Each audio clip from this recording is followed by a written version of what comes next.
G'day YouTube, my name's Lance and welcome to Bundy Bear's Shed. Well, the weather report, it's been blowing a gale. Yeah, it's Monday morning, it's around 6 o'clock, 10 to 6 Monday morning. And yesterday we had 30km/h winds coming through the shed and it blew its ass off. And yeah, stuff I had, any parts boxes I had near the doorway there got blown across under the Johnny over there. And yeah, so I sat in the doorway to have a beer and I finished my beer and it blew the can and the whole, the whole lot across the floor. And yeah, so at 30k's it was really blowy and it was noisy up here. So, pardon me, so we didn't get too much, we got work done, but we didn't get any filming done in here. Everyone says, oh yeah, the noises and that, don't worry about them.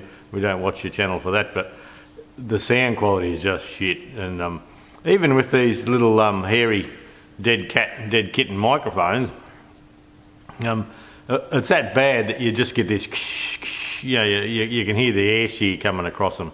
So otherwise, yeah, the bumps and the bangs in the shed, I'd probably let that pass because I have wedges that I jam in the doors to stop the doors rattling.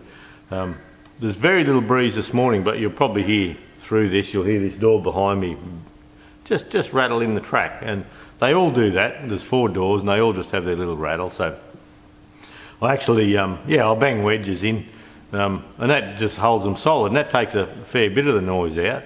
And pardon me, but anyway, it was just too windy yesterday and everything gets a bit dusty and I get a bit of asthma. And so anyway, not to worry, we still had plenty to go on with.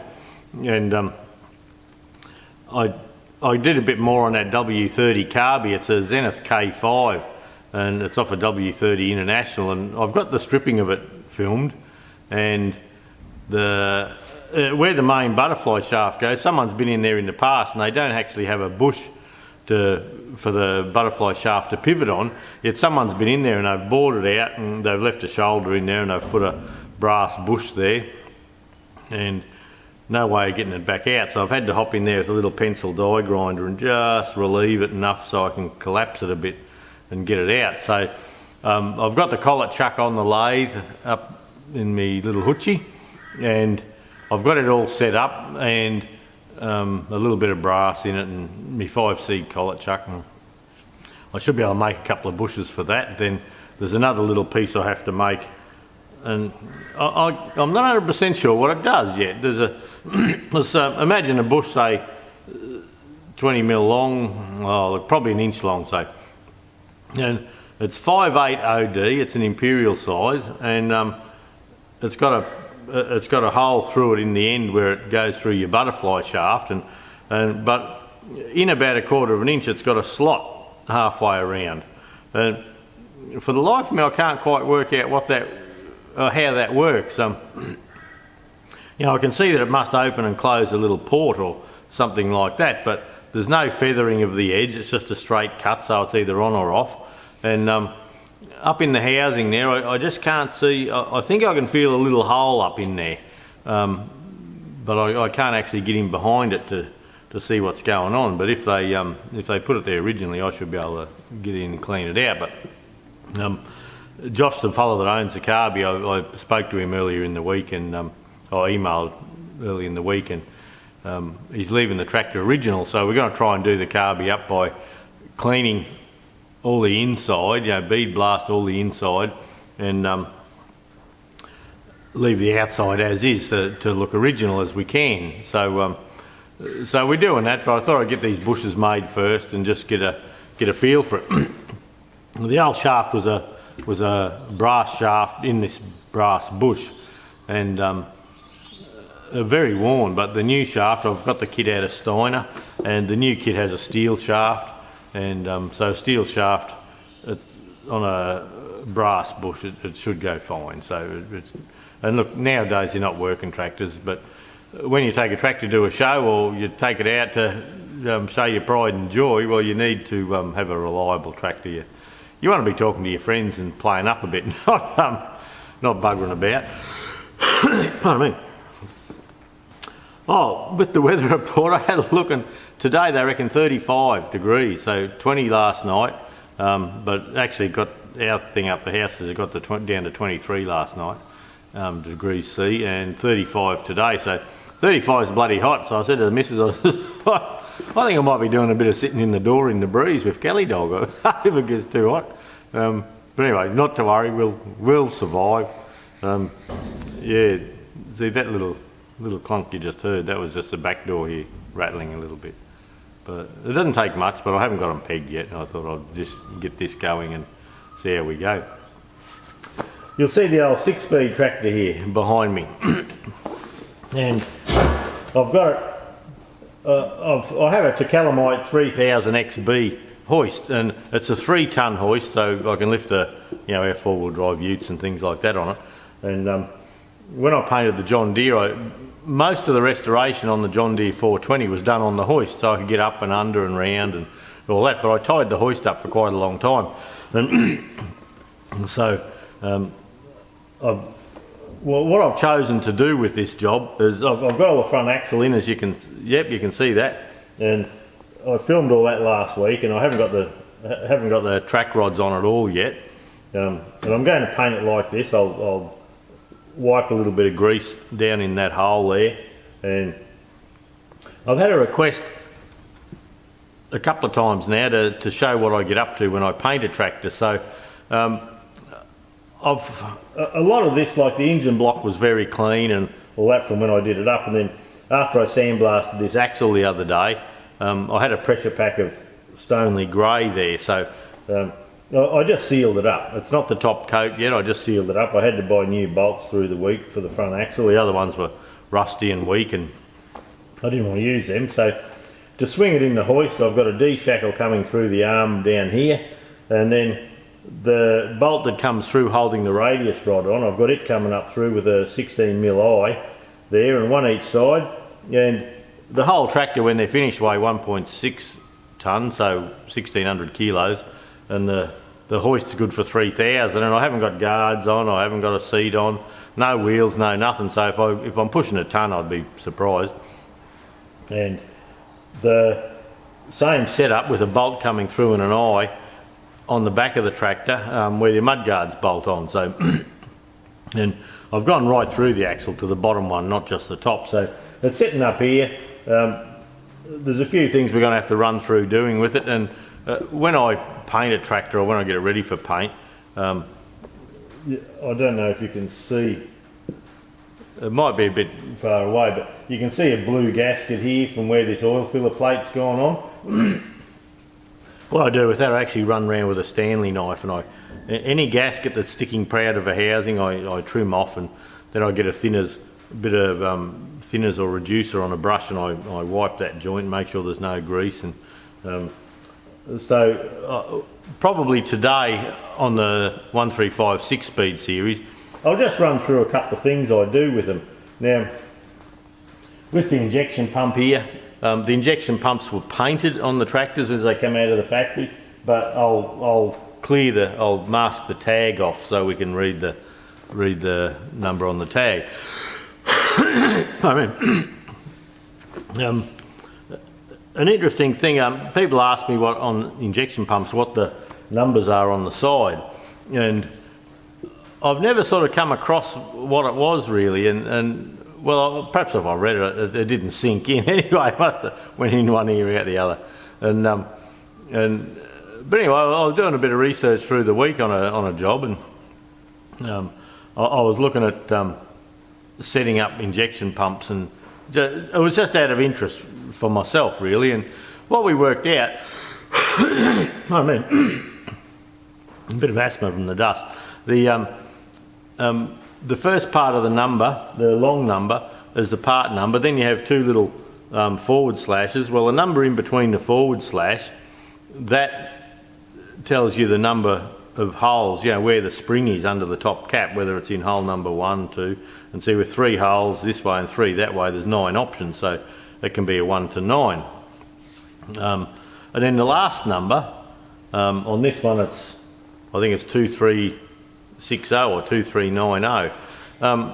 that's the maximum revs that the governor's been set to in the pump, which that's the bit I didn't know. I always saw the little number and I'm too bloody daft to pick up what it was for. So the so yeah, so it works out the last number, and that was out of a Massey Ferguson book, and then I found it in a CAV manual, and yeah, the last 4 digits is the maximum speed that pump's been set up to do. And that's for the blokes with them on the test bench. Doesn't mean you can't go further than that. It's just that was the rated revs. And like with the 135 Fergie here, if you look at all the specs, the horsepower specs and that, some of them do a spec at 1600 revs, which is PDO speed, I believe. And well, I think it is. Pardon me. And then the most of the thing, maximum horsepower, 38 horsepower, whatever it is at 2200 RPM. But the pump on my tractors, yeah, they look like it's. I'm having trouble reading them, but it looks like 2360 or 2390. So pardon me. And so when you set the screw on the top of your pump to your maximum revs, if you get a good quality tacho and put a mark on the pulley there, and you can actually set the exact revs to what you're doing. So I'll probably set this to 2400, something like that. I was going to go 25, but after reading that, and that's what I was chasing how fast can you sensibly rev one of these little Perkins, because on reading up on the little 3-cylinder Perkins, the AD3152s, they used them in a marine application, and they used them in there was a turboed version that put out a bit over 60 horsepower. And not that I'm not turboing one, but it was just an interesting thing. I was interested to know what the safe revs are, and then I found another little piece, and that's what I was looking for. I found a piece one time where they said don't take these motors over 2,800 revs, and so then I thought, well, I wonder what you can crank them up to, for road use is what I'm looking to do. And but anyway, yeah, it looks at the tachos, the standard Fergie tachos go to around 2,600 RPM, so I was thinking of going 2,500, but I might pop that back now to 2450, something like that, just as a precautionary measure. Yeah, so we'll see how we go with that. The fuel taps. I've put a couple of posts on Facebook recently about the fuel taps on the Fergies, and I had a subscriber to my channel talk to me, and they said, oh, their TEA, their fuel taps aren't lining up, aren't going in properly, and so that got me on a bit of a journey checking fuel taps, and I have a 1948 T20 tank over there, and the 38 BSP tap goes up it nicely, and the tapered tap, 19 threads per inch, and just about every tap you buy at the moment is 18. It's NPT. So anyway, I've been talking to them back and forth, and it's been on my mind this week. So I've been playing with that as well, and they sent me through some drawings of the tap, how it's supposed to be, straight out of Massey Ferguson. We got them, and they reckon it should be NPT too. So I said to these blokes, look fellas, get off your bum, go out, get a tap, get a tank, and sit and do the exercise, wind it in, because all these fellas, they send you all this stuff from their chair, from the chair in their air-conditioned office, and they don't actually go and screw it in. When I put the tap in the old TEA here that we got last week, the old Smoky there, I actually run the tap up, and yep, 38 BSP, and the tap there, and I've got all the brands of taps there, and they're all NPT, so I actually run a die nut over it, but then when I put it up in the tap, it still went to pick up a bit. I went too far, then when I pulled it back, I nearly caught it. So that's been on my mind a bit lately.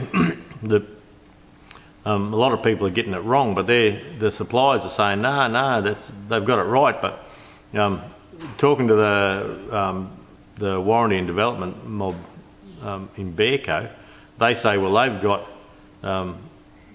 their information, they have notes on their tanks and notes on everything, on where they get them designed, and they're saying 38 BSP, pretty standard pipe for the tap. But I said, well, I think you need to check your taps. They're coming through NPT, and they said they've ordered them BSP. So it looks like the supplier, wherever they are in India, Timbuktu, they might have substituted the tap that they think goes worldwide to Bear at the moment too. So doesn't matter which company, Sparex, Quality, Bear, whoever, they're all got it balls up at the moment. So I'm still working on that. A fella got onto the one of the Facebook posts I put out there on one of the Fergie sites and said that the TED tank is pretty sure they were 5.8 UNF because they were a parallel thread, and I haven't checked that out yet. I haven't got there. I know with the banjo bolt on the TED where you have the two going up into the tank, I know they're a parallel thread, but I always thought they were just BSP parallel, not tapered. But look, I'm yet to. I have tanks there, and I was going to sit there today and do it. But on Saturday, I went to work Saturday. We're trying to open Saturday mornings just to up to the Christmas break to see if it makes any difference. See if we can make it, Bob. Oh, some days it's all right. But last Saturday we were in there all day from 6 in the morning till noon, and and we sold $60 worth of stuff, 2 sales. So I spent most of the morning out washing the car park, and there's an old jacaranda tree that makes a big mess there, so I cleaned up all the leaves and I was doing outside jobs, and but yeah, $60 for the day. So I don't know if it's worth buggering around for that or not. But anyway, we'll keep going in until Christmas time, and then we'll have a look at our run of figures. We've just finished the last 30 days, the first 30 days of the Queensland Tractor Spares.com.au website, and sales have been really good. We're very happy with it. It's putting way more through than our old website did. Jumping around here a bit, I suppose, but if you go on our new website on the technical link, there's a little tag at the top, and you can go to queenslandtractorspares.com.au. Then there's you can go into the shop, you can go into the warehouse. Now the warehouse is one of our supplier warehouses that they've opened up for us, and you can buy direct out of the warehouse if you like. The prices will be the same, but we're getting that all set up. At the moment they haven't got the PayPal thing set up, but we'll ring you to get the payment. So we put a couple of sales through that, but because it's a bit clunky getting out the checkout, the sales aren't going real well in there, but the rest of the site's going great. The catalogues tab, when you have a look at the catalogues tab, in the past we've had all the Sparex catalogues there. Now the Sparex catalogues are there to download or just look at. So if you just click on them, it'll open it up in a viewer, an ISSUE viewer, and you can go page to page and check through them. But if you hit the download button down the bottom of the catalogues, you can actually download that full copy of that book onto your computer. So each time you want to have a look at a Sparex catalogue, you don't have to use your data to get it onto your computer or a hard drive or a stick. So it's a deal we've had with Sparex. You can download all of their catalogues free from our website. There's no charge at all, and you can download a copy to keep on your computer. So the Massey Ferguson book, in real life, it's a good inch thick, and it's part A and part B because of the size of it. So if you want to download that to your computer, feel free. There's a Fordson one, there's a TEA 21, there's John Deere, Ford. The Ford's a good one, and you can download them onto your computer for later date. You can share them with your friends. Like, there's no copyright issues with them or anything like that. We're allowed to have it. And now Quality Tractor Parts in Ireland, we're an Australian importer for quality tractor parts. So if you get on the quality site or on our website, we stock a lot of that stuff, but if we don't, we import out of Quality Tractor Parts in Ireland every single week. We very rarely miss one. Now and then we've got to do a couple of orders. So when you go down below the Sparex catalogues, you'll see the other catalogues. And what Quality have done for us, they've put the Queensland Tractor Spares logo on the Quality Tractor Parts catalogue. So when you scroll down past the Sparex catalogues, you have the Quality Tractor Parts catalogues, all for free. You can, same thing, you can have a look, you can have a look at a part number, and don't email any of that stuff to bundybearsshed@gmail.com. That's just for the YouTube channel, and that's talking to me. And I get people saying, oh, I want this and that on me YouTube one. Well, that becomes a pain in the ass, because then I've got to forward it over to Ross, then ring Ross and say, look, I've sent you an email, it comes from Bundy Bear's Shed. I don't do the quoting, I don't check what parts are happening, I just have too much going on to do the daily run of Queensland Tractor Spares. I do the run in the background, and I do the marketing and the technical and the website and the eBay store and all that sort of thing. But if you need something from Queensland Tractor Spares, Ross, Judy and Nicole at the counter, talk to them. That's info@queenslandtractorspares.com.au. So info at Queensland Tractor Spares, because I'm getting a heap of emails on the Bundy Bear's Shed one. Lance, I wanted this and a that and a something else, and it's just a pain in the arse, because I get them on the weekend and I don't get in there till Tuesday, and so I've got to gin around in my shed time here. I've got to find out if there's any emails and forward them through, and then, yeah, so it just gets untidy. So if you've got technical problems, I'm happy to help on Bundy Bear's Shed, but if you need parts and that, go straight to the shop. It's just less rooting around and less chance of, well, one of me missing it, and which has happened. and anyway, see how we go with all that. But on that new website, there's another tab there for Bundy Bear's Shed, the YouTube channel. So you can just, if you make Bundy Bear's Queensland Tractor Spares your main page, you can go to the YouTube channel, you can go to your Fergie manuals, and also on the technical tab, have a look there. I'm building that all the time, and at the moment I've got the 1948 TE20, TE20 I think it is, parts book there for free download. I've got the TE20 complete workshop manual down there for free download. So you've only got to actually, the same thing, you don't have to look each time, you can download it and you can have it for free. And there's a Fergie 35 workshop manual for free. There's a 135 148 for free. Now we had to actually change the settings on the 135 148. It was that big, we had to take some of the pixels out of it, take some of the memory out of it, because it was just way too big. So the clarity on that has dropped a little bit compared to the others, but look, it's still certainly a useful thing. And for your CAV rotary injection pumps, we've put a full manual there.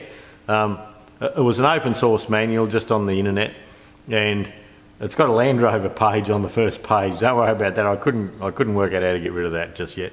But look, have a look. So we're putting out free stuff for people. There's a in the product information bulletins, I've got only one switch there still, and what the terminals do and how to wire that ignition switch up. That'll be an ongoing thing too when I get time. And on the left hand thing, I've got how old is your tractor, and we've got the a data sheet on the TE20 on your serial numbers, the year they were made, the options they were made, and things like that. So if you buy a TE20, you can probably date it straight from our technical pages on the website. And I've also done the 35. I've copied a bit off Vern, which is we're all in the Fergie Club, and he had a page out on the 35 on how to read the serial numbers like SGM. So have a look at that. Look, that's all for free. What I have done on the pages I've made, I've got a Queensland Tractor Spares ad, so that's the price you have to pay. So, but anyway, all that's going very well at the moment. So I'm very busy with just everything. I'm sort of not having days off. Everything's either work or the shed at the moment, and that's fine. I like to be busy. But I'll just take you for a little walk around the 135. I've got the door back behind me closed because last week with the door open. I was just sitting around the same place, and the light coming in the door was just washing my face out, and looked like I was going to have a heart attack. Gone grey. But my ticker's good. Yeah, coffee keeps that going. Yeah, I have a coffee in the morning to crank it up, and then I have the beer of an afternoon to slow it down. So self-medication, nothing like it, eh? You should have a crack. And I've got all the parts for the multi-power gearbox. I've just got to get my ducks in a row to do that.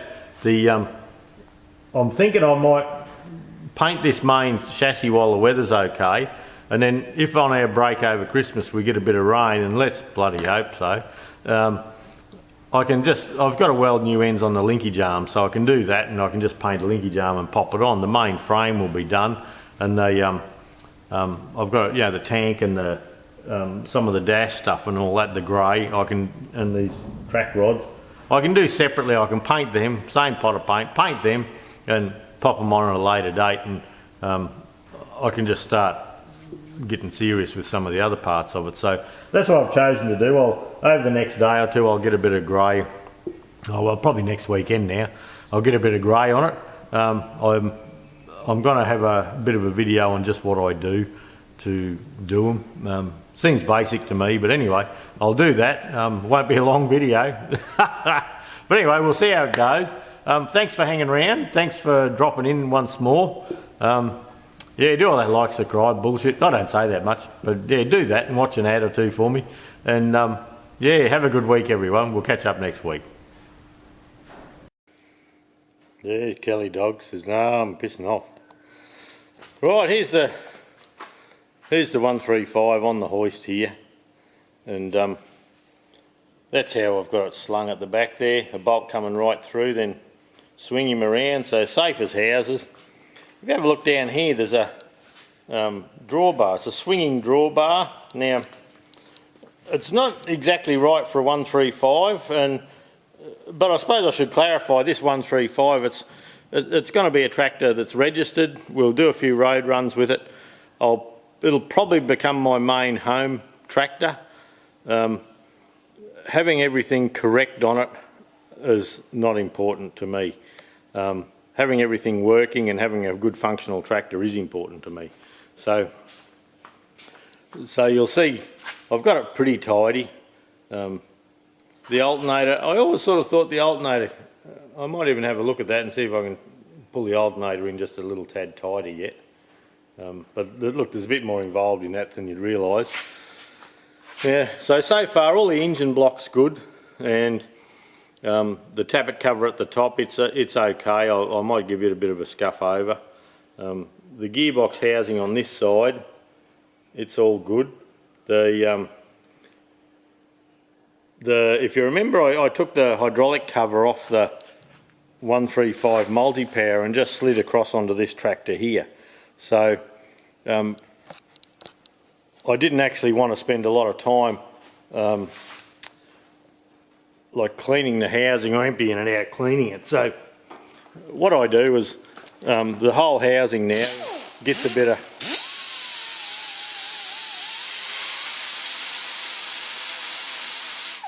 that with these 3M pads. So I go over the whole tractor like that, and that's how I've got all my housings down here nice and clean. And the brake drums, well, I don't get too worried about them, you can't see it, but coming down the side of the gearbox on this left hand side, I've run around with the Stanley knives, and every little bit of gasket down here gets cut off, and I make sure that it's not there anymore. And yesterday when I was mucking around with it, because I must have it on a different angle, I had a little oil leak coming out here, and what was happening, it was actually coming up the thread on the steering box here. So I've fixed that.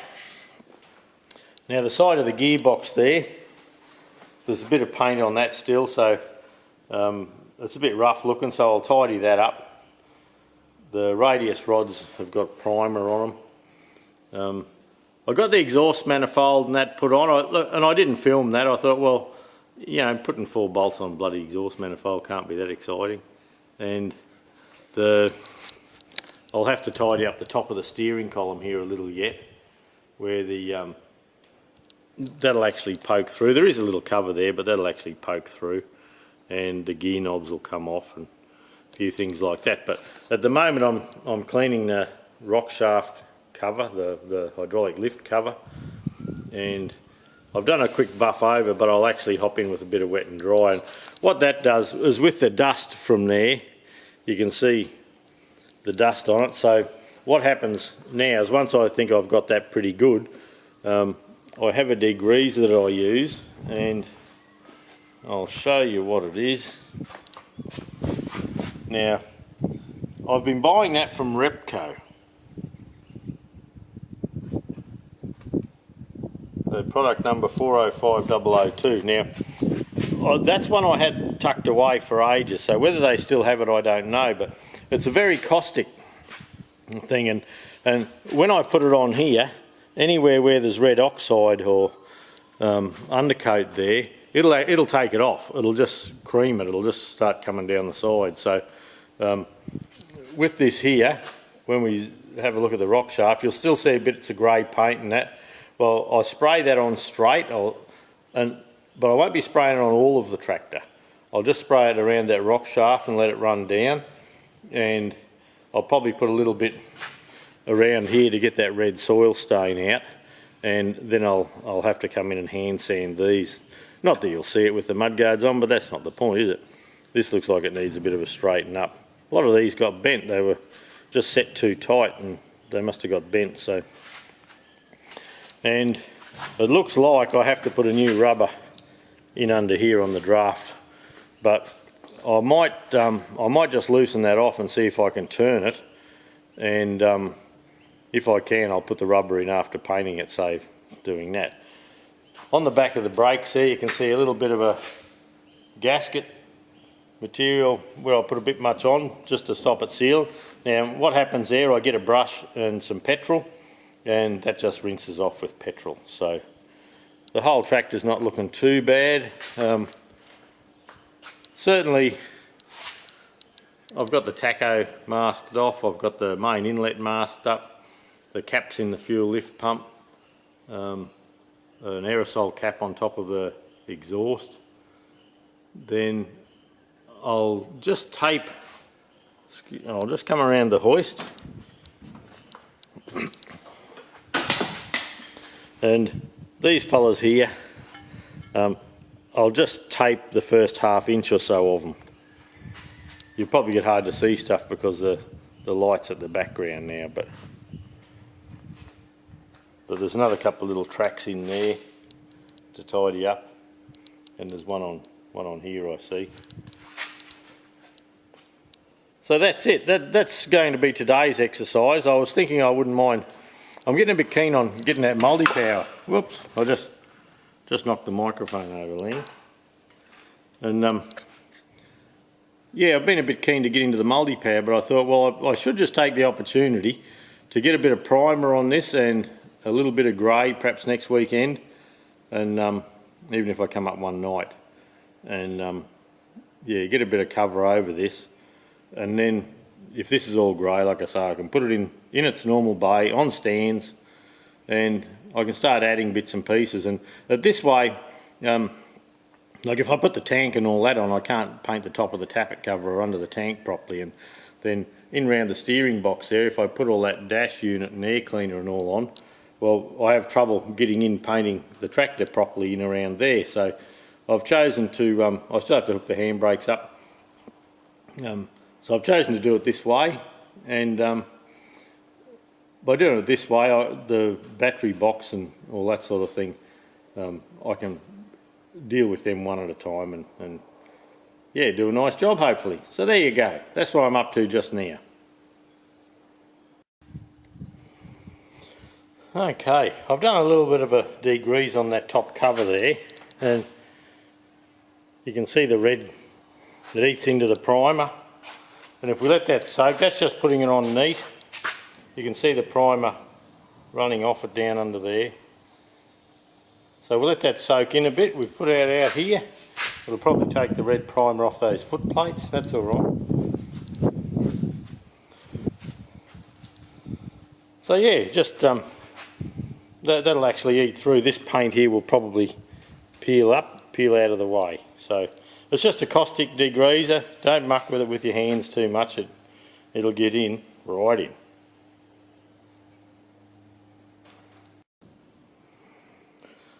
Well, there you go. I've degreased. I've pressure cleaned all the bay out.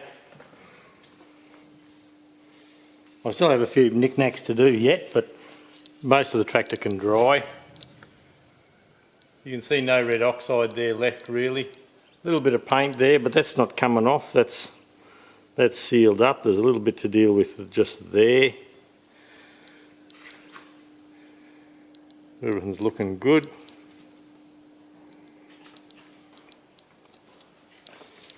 I'll come around the back. That's where that degreaser was, so there's a little bit of paint there still. There's a couple of heavy bits there I might deal with. But yeah, you can see where the red oxide was, that's gone. But then this red oxide here, it's kept there, so the whole tractor's all washed down. I'll probably run around with air and just give it a bit of a blow dry and deal with a couple of those little pieces that we need to deal with. Must be getting close to putting all the other tractors outside and having a bit of a squirt.